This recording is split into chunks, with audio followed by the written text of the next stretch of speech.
Nancy Charco here at the Santa Ana Public Library, part of the Oral History Project. Today is July 27, 2013. Time is 1:15. Can you please introduce yourself? My name is Daniel Alexander Garcia. I'm 17 years old. Okay, so how was your childhood growing up in Santa Ana?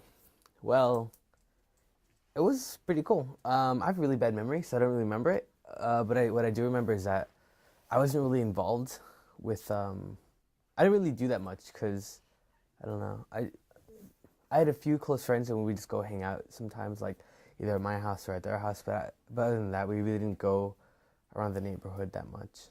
So it was. Was it because there was not a lot of activities, or? No, we were just boring kids. We didn't know what to do. Like, so what we would do is that we'd go to my house and in my backyard we have a tree, we have a jungle gym, and that my father built for my brother, and we have a garage. So me and my friends would get on the sides of the house, on the sides of the backyard. We'd pick up like dirt rocks and we throw them at each other. It was really fun, but like when you get hit in the face, it's not really fun, especially because like sometimes there are little rocks that get all cut up and stuff. Yeah, and then my mom got mad at us because we threw it at a window. We threw it at the house and it gets stuck, and we try to like scrape it off, and then there would be like this long brown streak on the side of the house, and there'd be a bunch of them. So we stopped doing that after a while. Yeah. What schools did you attend? I went to John Marshall Elementary School, then I went to Doig Intermediate, then I went to Los Amigos High School. Aren't those located in Garden Grove? Yeah, they are. I don't know. It's really stupid where I live because I live on the street Susan, and then there's a street called Jackson, and then after there's anyways a couple. If you live a couple streets down, you go to Santa Ana School. But if you live where I live on Susan, you have to go to a school that's all the way in Garden Grove. So instead of going to a school Russell that's like 2 minutes away by walking, I had to go to a school that's 20 minutes away all the way in Garden Grove called John Marshall, which I thought was really stupid, but that's what I had to do. It was so dumb. Yeah. Did you like attending those schools? Yeah. Well, I really didn't. I didn't go to any other school, so I wouldn't know what to compare it to. But yeah, it was pretty fun. Met a lot of cool people that I still know today. Yeah, and we all live in the same neighborhood, so it's pretty fun hanging out with them.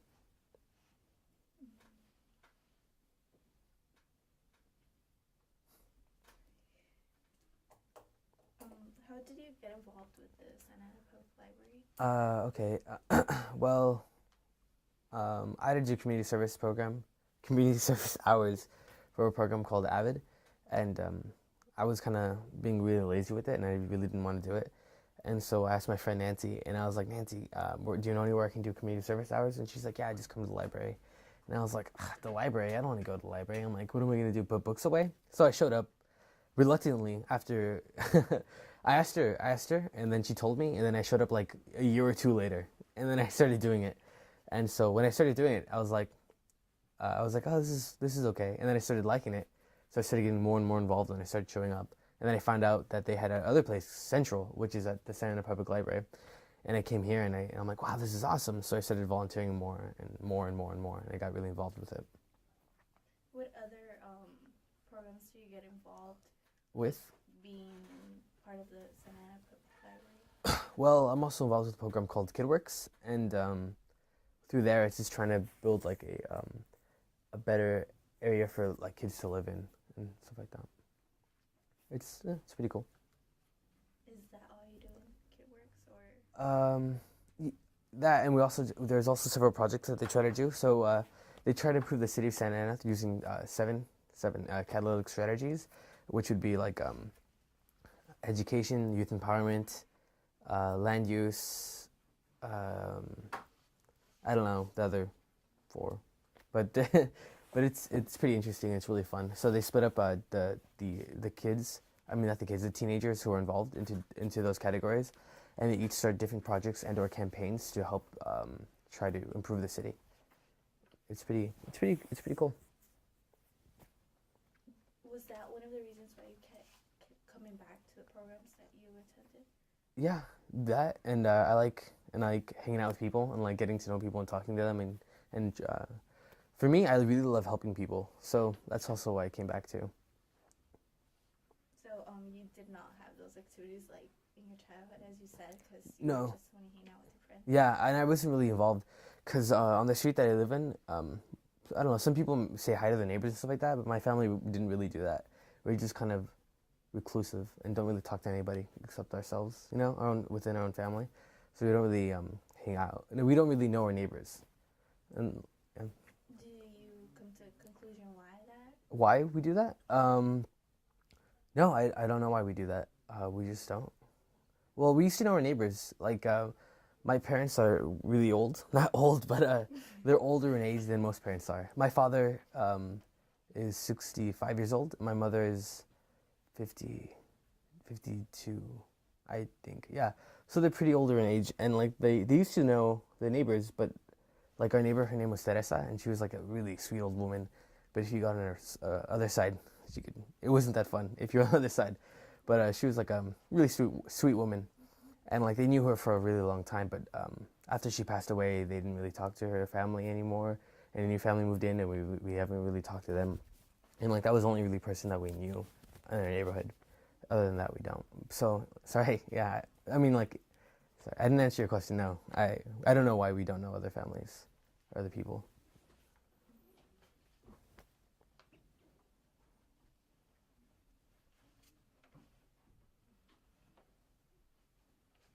What about school?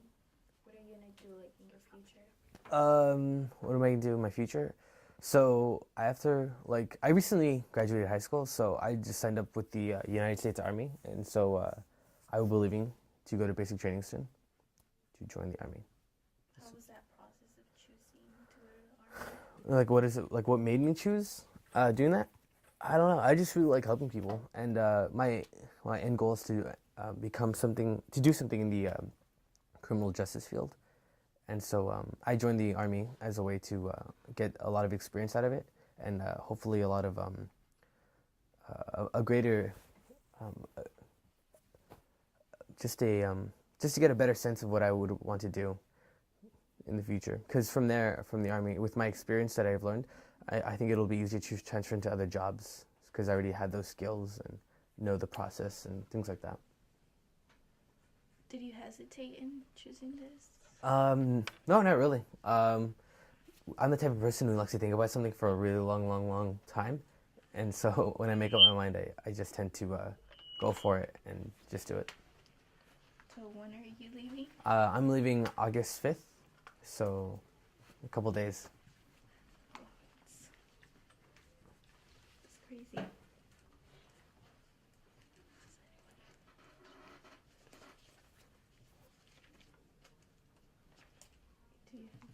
Okay.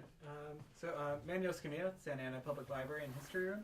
Let me just move so Daniel, with the deployment, I just want to ask you a few questions about kind of that decision and maybe what led up to it. Okay. So, I guess first off, are you scared? No, I'm not scared. I'm nervous about it because I never really had anybody in my face like this, like yelling at me. So it's gonna be an experience, and yeah. That's pretty much it. I'm just really nervous. But I'm also excited because of all the things that we're going to do. Like, I know we're going to learn how to shoot guns. And like in Call of Duty, we're going to learn how to shoot those M16s, those like assault rifles and like bazookas and like throw grenades, which is all really exciting. And we're also going to get gassed. So like there's this, like in 3 weeks into your training, they walk you into these gas chambers with gas masks on. And they tell you to take them off. And then so as you're breathing in, and some people like, they think they're smart and they hold their breath in, but they know you're holding your breath in. So they make you breathe in the air, the gas. It's tear gas, so they make you breathe it in. And as you're hacking, like and coughing, they make you recite the soldier's creed or your social security number or any number of things. So that's gonna be a lot of fun. So have you done any of the training yet? And can you talk maybe about that experience? Okay. Yeah. So when you sign up for the U.S. Army, or for any branch of the military, they have this thing called Future Soldiers. So that's what I had to go do. So every Monday, Tuesday, Thursday, Wednesday, Thursday, basically almost every day of the week. So what you would have to do is go to those trainings. So it would be, so in the mornings, you would be running, so you do like 5 miles every day, and like if they're feeling nice, you would just be running. Otherwise, the other times like when I went after we were done running, we had to do stairs, so we had to run up and down stairs like 20 times, and by the time we were done, we couldn't really walk right after that. So we're like limping back to the car, and like we just stayed there for like about an hour sitting there until we could like actually move. May I have your attention, please? Raul Martinez, the circulation desk. Raul Martinez, circulation desk. And after that, they would have classes. So like you would get the basics of medical, like how to apply a tourniquet, like where to apply it to, and how to apply the correct pressure. And then like we would learn how to do land navigation. So like how to get a map and the grids. Have you ever like you've seen the maps with the grid points and the wavy lines all over it? And like we learned how to read that, and like the things like what if there's a concentration of wavy lines, that means that's a huge mountain, like a huge hill in your way. And we learned how to like find where we are on the map and how to plot another point and how to get there, like the most direct route, and then like how to backtrack on the map and everything.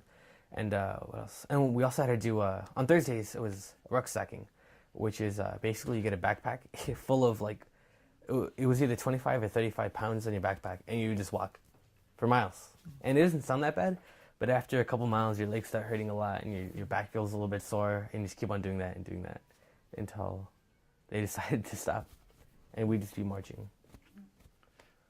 So it sounds like you're really excited. And that, from my understanding, that it's also that you have a long history of military tradition in your family, and maybe you could talk about that. Yeah, kind of a long history. My uncle was in World War II. He was in the Big Red 1 Company, and they were like the first ones to liberate the concentration camps during World War II. And it was pretty cool. We still have his Eisenhower jacket, and I put it on. He was a small guy. I think he signed up when he was like 17 or 18, like when at my age. Yeah, he was a really small guy. And my other uncle was served during the Vietnam War. He was a medic, and he wasn't sent out to Vietnam, but he was a medic during that time. He said that he was going to get shipped out, but like he only had a few months left on his contract that they weren't going to, and he said that the only reason he went to college, and he designs tools he designed tools for this company, like medical tools and like new medical equipment, and like the reason he did that was to avoid the draft. So like he signed up for college just to avoid the draft, and he said it worked for a while, but like after a while they got pretty desperate and they just took him anyways. So it took him like 10 years to finish college, but he said it was worth it. Like he doesn't regret doing it. Yeah, it was pretty cool. Oh, and I think my other cousin, somewhere else, I think his name's David or something, served in the Vietnam War too, but he was just a photographer taking pictures. It was pretty cool. So do you think that influenced your decision at all, or? Yeah, I think it did. Yeah, because if they did it, I was like, I can do it too. It shouldn't be that difficult, but I'm pretty sure it is going to be very hard. Yeah. So now, when you said you were earlier, when you said you were nervous, yeah. Does that have anything to do kind of maybe with current ongoing conflicts that you might then become involved with, or were there other kind of reasons for nervousness? Just nervous because like that's gonna be my first time being away from home for that long of a time. So I'm gonna be gone for 5 months, and then I'll be back for a month, and then I'll be gone for 9 months. So basically, I'll be gone for a year and 2 months. So I'm kind of nervous because like I've never done that before, like my first time leaving home, and it's new experiences. It's something I've never had to deal with before, and I'm gonna be thrown in there to see what's gonna happen. So that's pretty much it. Yeah.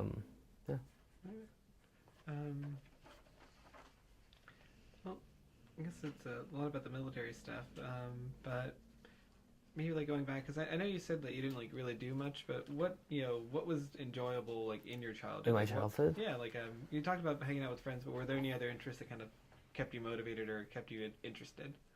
In what? Anything. In anything. Anything that can be interested. I remember one time as a kid, and we were just playing. Me and my friends were really bored, so like, what do we do? We're like, I don't know. Well, like, how about you get your scooter? And my friend had a really long driveway, and he's like, you get your scooter and you run and you go down the sidewalk really fast, and you turn into the driveway and you keep on going. And when you try to go into the driveway, we throw things at you, and we're like, yeah, that sounds like fun. So So he went off onto the side of the sidewalk, and we're like, just wait for us for a couple minutes. And we got like a bunch of stuff, and we got this like old Gatorade bottle. We filled it with disgusting stuff that we found on his yard, like dog crap. This like this plant that if you cut it smells horrible, and we put like water and mud and we switched it up, and like we poked holes in it so it would leak. So he was like, yeah, we're ready. So he came down the sidewalk and came down the driveway, and we were throwing stuff at him, and and we tied a rope to it, and we tied it to a tree like a piñata. So he swung by, we threw it and nailed him in the head, and like he hit the floor. It was so funny, and like he was like all this stuff was like dripping down his face, and like he started crying. It was so funny. Oh my god, it was hilarious. He's like, "What smells so bad?" And we're just like, we're like, "Oh, we're like, what are you talking about? Like it's a bunch of stuff. It's not just one thing." Yeah, it was pretty funny. Oh, and then like speaking of making people cry, my cousins came over, and they're like my favorite cousins. They live in Riverside. They came over, and there's three brothers: Danny, Josh, and Abraham. We call him AB. And so AB's the youngest, Danny's the oldest, and Josh is in the middle. So AB came over. They came over, and AB he has this like a really nice flannel shirt that he just got, and he really wanted to show it off. And he was like, "Guys, do you like my flannel shirt?" And I had a dog at the time. We're like, "Yeah, it's great." And he kept on trying to show it off, like, "Oh, my shirt's so much better than yours." And my dog got his shirt, and it started dragging him all over the place, and he ripped his shirt up, and he started crying. He's like, "Guys, help!" And we're like, "No, like what? We can't hear you." And they just started dragging him all over the yard, and he was just like crying, and he was like asking for help, and we're like, "We can't hear you." What? It was just pretty funny. And then like, I guess you don't have a nice shirt anymore, huh? It was all torn up and like muddy all over the place. And like when he told his mom just started laughing. We didn't even get in trouble. It was pretty awesome. Alright. So with that, there's definitely a lot of mischief and whatnot in anyone's childhood. But was there anything that you'd say made it like that was distinct about your childhood because of the place that you grew up, or that because of the city and like county or area that you lived in? Any distinctive thing that in my childhood? Yeah, like childhood, or even just like now, like your young adulthood. That affected me? Well, just that you think is part of your story. Like if you say, what's Daniel's life story? Like this thing like defined me in this moment in time. I think it would be the time where I was walking to school. I have to go to school. I have to walk to the bus stop. And I had to do, I don't know what it was, like some kind of school thing, and it was really early in the morning. And so I was walking to the bus stop, and I usually cut down through the alley, but I couldn't do that today because and I looked over, and there's like a police tape through the alley, and I was like, I wonder why that's there. And I look over, and I see this like dead body like on the ground, and I was like, I wonder what happened. And like there's this like dead person just like face down on the ground, and there's like a big pool of blood just like all over next to him. And I was just like, wow, like that sucks. Like I shouldn't be seeing this at like however old I was. I was pretty young, and I was just like, I shouldn't be, like this isn't something I should see as a little kid. So I'm pretty sure that's why that affected me. And I think that's why I want to do something in the law, and like maybe become a U.S. Marshal or something like that. Because at that age, I was like, somebody as young as me shouldn't be experiencing that. Because like that, I'm pretty sure that messed me up somehow, but I don't know how. Well, thank you for sharing that. Yeah. Was there anything else that was kind of like a challenge like that like gave you that motivation to like try to make the world better? Yeah, a couple times. So 2 times when I was growing up. As I was growing up, me and my family would like to watch Cops like on Saturday night. That'd be the thing to do, and like I'd be in front of the TV dancing like "Bad Boy, What You Want," like sing along with the song, and I was doing that, and like my father sees red lights outside the door, because our door is like this, and there's a big old like glass thing in the middle of it, and he sees red flashing lights, and we're just like, I wonder what that is, and we thought it was like somebody breaking, like our neighbors going into the driveway, but we're like, that's too long.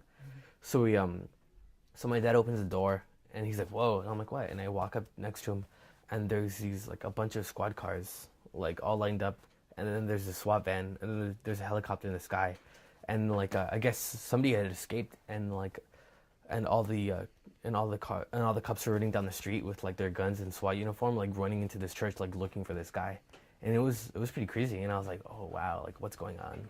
It was pretty intense situation, and that happened at least another time to me. Not to me, but I saw that.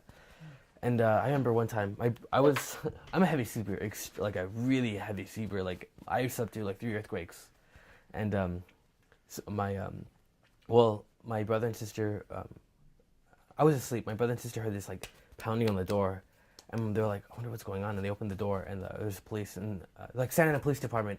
They're pounding on the door, and my brother's like, what? And he's like, they're like, stay inside your house. The criminals escaped. They ran into your yard. Just stay in your house. And my brother's like, oh, okay. And he wakes up my sister, and they're like running inside the house, looking out the windows, being nosy, and my brother's looking out the side of the window, and he can see this cop doing this and like looking around, and like and the cop does this, he's like, freeze, and my brother's like like inside the house, like and my brother's like, is he pointing at me? And like he wasn't pointing at him. There was a guy hiding under the rose bush, and they found him, and like the cop it was like this, freeze, and he looked under and he saw the guy, and like they arrested him. But like if that guy didn't see him, like he would have stayed hidden in that rose bush. And like it was a pretty good hiding spot, but thankfully the cops saw him and like they got him out of there, because otherwise like who would have knows what would have happened. Wow. So now with escapees, were you close to like a detention center or something? No, not even close. I live on 5th and Susan Street. It's just like far away from any facilities. And I'm like that's pretty like interesting. It happens so often. Oh yes, another defining moment in my life with criminals and stuff like that. Not with criminals, but with like crime in general. I was in middle school, and I used to be in a boys and girls program, and I remember it being really late, and the guy in charge, Mark, he has this big old radio, and over the radio, they're like, Mark, we need to talk to you, and like he was like, all right, go ahead, and he walked off, and we're like, and we could feel something wasn't right, and he came back, he's like, well, the buses aren't gonna come and take you guys home, and we're like, okay, why? And I wasn't really worried because my brother came, and he's like, well, there was a drive-by down Susan Street, and I was like, I live on that street. No, I'm sorry, there was a drive-by somewhere, and then they ran into our street.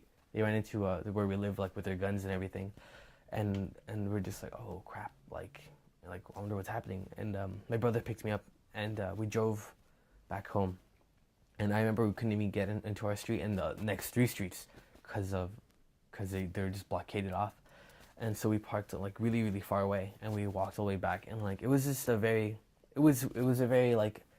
strange moment, because even though everybody was like scared, everyone was joined together, because like they're all experiencing this like with all of us, and like everyone in the apartments and in the houses were all outside of these barricades, hundreds of people, and it was just like we were like united, you know, and like against this struggle, like.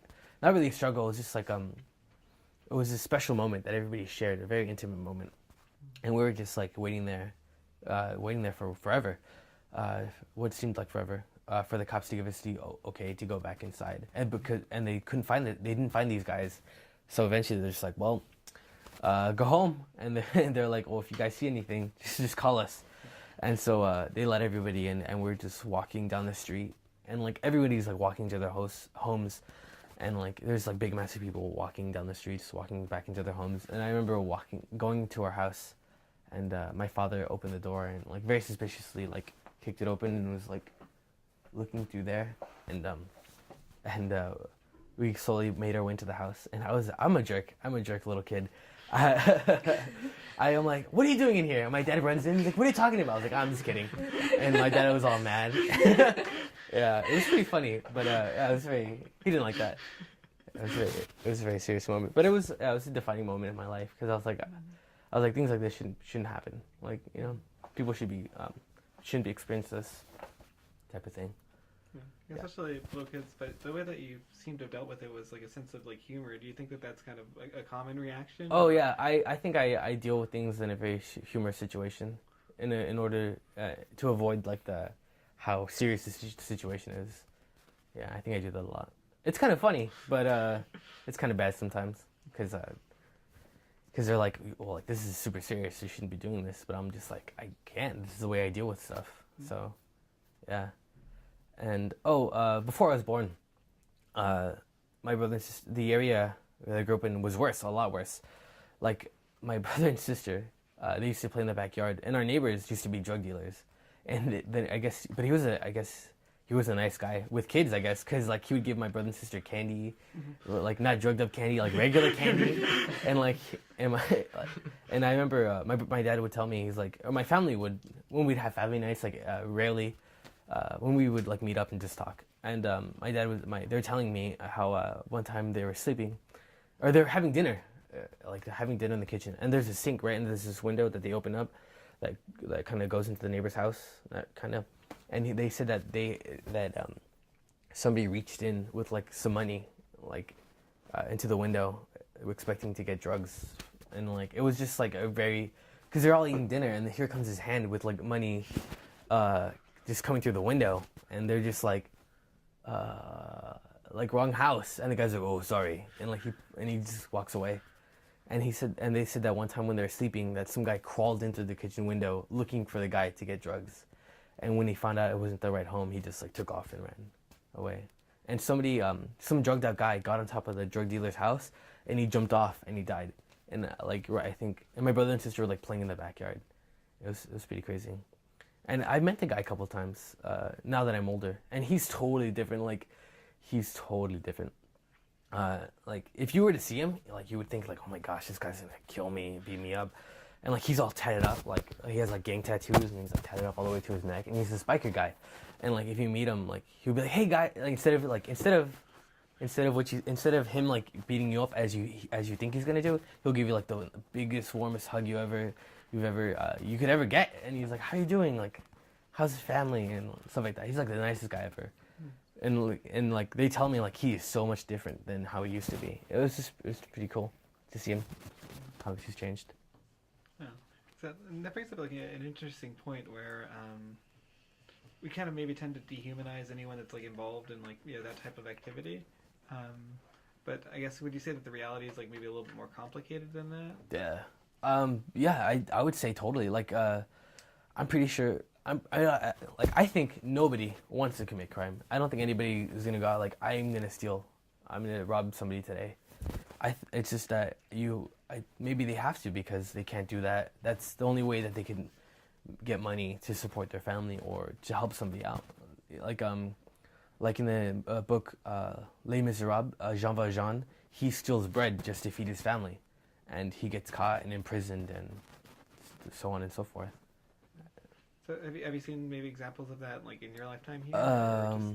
Is it more? No, I have not seen examples of that. Not really, but I understand that it happens and that it does happen probably a lot. Yeah. About that neighborhood, I know you had mentioned before once that your grandfather had actually built that. Yeah, I didn't know why I didn't mention that. Yeah, my family came to Santa Ana, I guess a long time ago. And yeah, my grandfather built that house with his own hands. I'm like, that's pretty awesome. What a manly thing to do. And when we were renovating the house, we were taking apart old pieces of the house. And my dad's like, holy crap! Like he doesn't cuss. He didn't say holy crap. But in my mind, that's cooler than saying wow. So he's like, holy crap! And I'm like, what, Dad? And I'm like 5, no, like 9. He's like, this is a train. Like this house is made out of pieces of train. And I'm like, no way. And I look at it, and this is like a Cargo 36, like a steam engine, something. And I was like, no way. And yeah, and then like the house is all made of like different parts of trains, and like the sides of them and everything. It was really cool. I was like, that's so awesome, Grandpa. I'm like, that's so cool. And when my father was growing up, he said that where there's apartments called Bentley Apartments off to the side, and he said before that it was just orange groves, and like everything surrounding like our area was orange groves, and like there was only one street, and that was Main Street, and that was dirt, and he was telling me how there used to be orange groves, and he used to go around helping them like pick their oranges, and how it was so empty, and how it was like a lot nicer, and there was like him and his brother used to go hunting for rabbits in I forget what park. Irvine Park, I think it was. They used to go hunting for rabbits, and then they would bring them back, and his grandmother would clean them, and then they would eat the rabbits. I'm like, how cool is that? Like, they used to go do that. And, yeah, it was pretty awesome. And they said it was just, like, a lot different back then. A whole lot different. There wasn't as many buildings. Like, half the buildings that are around today don't even exist. and like the apartments after the orange groves were cut down, it used to be what was it? It used to be a turkey farm where they had turkeys, and I'm like, that's really awesome. And my dad said that he used to go over there and he'd buy turkeys there for Thanksgiving and bring them back home, and it was just a different time, a lot, I guess, simpler. And I'm like, I kind of want to see that, but I can never do that. But it's pretty cool. So, so does that mean the house that you live in is architecturally different and distinct than the buildings around it, or? It used to be. It used to be like, yeah. It used to be kind of, but like since they remodeled it, it looks the same, but just like a 2.0 version of it. Okay. So it kind of looks different, but it fits in pretty well. Yeah. Right. Now, so with that, did your father ever tell you any other stories about like growing up, since he would have lived there, and like growing up in Santa Ana, or like changes over time? Yeah. I remember I'd just be driving around with him, and I'd just be like, well, "What was that before?" And he was like, "Oh, that was Orange Grove." So I'm like, "What was that?" It's like, "That was a butcher shop." And I'd just be pointing at buildings, and like every single thing was something else. It was just pretty interesting how to see how things changed over like maybe 50 or 40 years, and how quickly things are gone, and how quickly things spring up. And it was just pretty cool. I think there's some. I'm trying to remember something, but I'm not remembering it. But yeah, that was pretty much it. I'd just be pointing at buildings and like asking what things were, and they were just like totally different things. It was pretty cool. You said that they built your house. Did anyone else build their house like beside yours? I don't know. I didn't really ask, because I was just like, my grandpa built my house. It's so cool. I'm not too sure, but I'm pretty sure, yeah. Because like, I'm pretty sure, yeah. Because our neighbor Teresa, like I mentioned, she knew my grandma for a really long time. So I'm pretty sure they probably maybe came together or something like that. I'm not too sure, but yeah, there has to be somebody that built their house besides us. It was pretty cool. Yeah. All right. Now, you talked about like your dad observing change over time in the area and how things change over like a 40-year time span. But in the 17 years that you've been around, well, those that you remember, like, yeah. Have there been any changes that you can kind of say like you're noticing, or any kind of patterns that you're noticing? Well, geographical change that I've noticed is that like a lot of streets are getting they're fixing them, like they're making them wider, and also like certain communities that used to be around here aren't there anymore because of certain things that are going on, like just like old blood is moving out and new blood is coming in and replacing them, and it's just like in our neighborhood, or not even our neighborhood. It just used to be, I don't know, just different, and it just seems kind of weird now, because we see, I see like kids, and the way, like, because growing up, we used to do certain things. Not certain things. They're not bad things. We would just like hang out, do stuff. But I observe new kids that are growing up, and they do like worse things than like kids who are like 7 or 6 years old and like cuss like a sailor. And I'm just like, are you serious? Like, you're 6 or 7. Like, how do you know these words? And like, how do you know what like sex is and like all these different things? Like, you're too young to know what that is. And I'm just like, how do you know this stuff? Like, and those are the kind of things that I just noticed. I'm just like, where are your parents? Oh yeah, and since I'm raised by older parents, I'm kind of like a strict believer. I'm just like, your parents should have hit you more, or like you didn't get hit enough or something. Yeah, I'm like, that's why you're like this. It's like, yeah, those are things that I've noticed that I've changed. Okay. So is there anything that you think that we might have missed or didn't cover? No, not really. Not that I can think of. Should be like I'm single. Yeah. No, not really. No. Okay. Now, Panda, Addy, Pablo. Yeah, my name is Pablo. I have a question. Just I don't know what you guys have covered, so. No, but why have they asked you why you want to go in the military, and like why? Oh yeah, they have asked me that. Or Yeah. What do you want to get out of it? What do I want to get out of it? Well, like I said, I want to become something in law enforcement, maybe like a what did I say, U.S. Marshal. But the reason I joined the military was for experience and learning how to do certain things. So that way, when I sign up, I have that much better of an edge. And I'm like, oh yeah, I already know what that is, or I know, or I already know how to do this task or do something like that.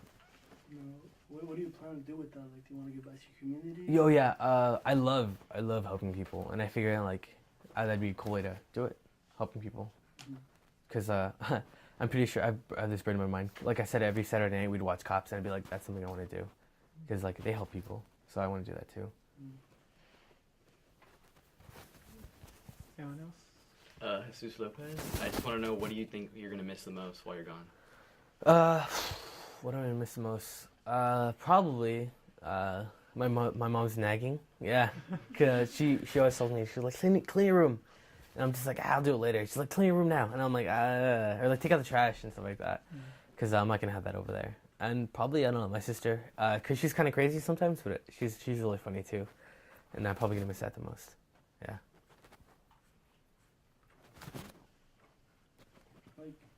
Where do you see yourself in like 5 years? 5 years. Okay. Well, I'll be done with basic. That'll be good. I will be my last year. That'll be my last year with doing my contract for the military. So, if I liked it, I will probably like re-enlist again. Maybe do active duty this time, and that way I could go travel. Probably go to Kansas or something. So that's still traveling. At least I'll go somewhere. Probably do that. Maybe sign up for or apply for the U.S. Marshal. Maybe like if not that, probably police or something like that. Because then that way I'll be like 5 years, 17, 18, 19, 20. I'll be old enough to apply for those. Yeah, I don't know. My niece will be older too. Maybe take her to the zoo. Yeah, she's one now, so she can't like appreciate those things. So, but when she's older, she can. Yeah, 5 years from now. Yeah. Okay. She'll be 6. All right. All right. Now, is there anything else you'd like to add, or just kind of throw in there? Kind of throw in there. Yeah, my brother's a jerk. Yeah. Yeah, my brother's a jerk. I wasn't born yet, but my sister would. My family would tell me that when they were younger, my brother made my sister get inside the washing machine, and like she got stuck, and my sister's a little fatty, and my mom almost had to call 911 to get her out, but luckily they put butter or something around the thing and they slid her right out. Yeah, and my brother also made my sister pet a bee, and she got stung. Yeah, what a jerk. And then he made my cousin lick a battery, and then he got shocked, obviously. Yeah, it was pretty funny. And my brother asked me why I joined the military. You know, I'm like, I tell him so I can come back and kick your butt. Because, like, he always used to, like, mess with me. But now, like, I've been taller than him for a long, long time. So now I can finally, when I come back in, I can be stronger than him. And be like, what? And, like, put him in a headlock. What now? So military training is an extended self-defense course. Yes, exactly, yes. That's my purse. I don't know you. And, like, kick him. All right. Cool. I think that's good for us. I just want to thank you for taking the time out of your day to come down with us. Yeah, no problem. All right.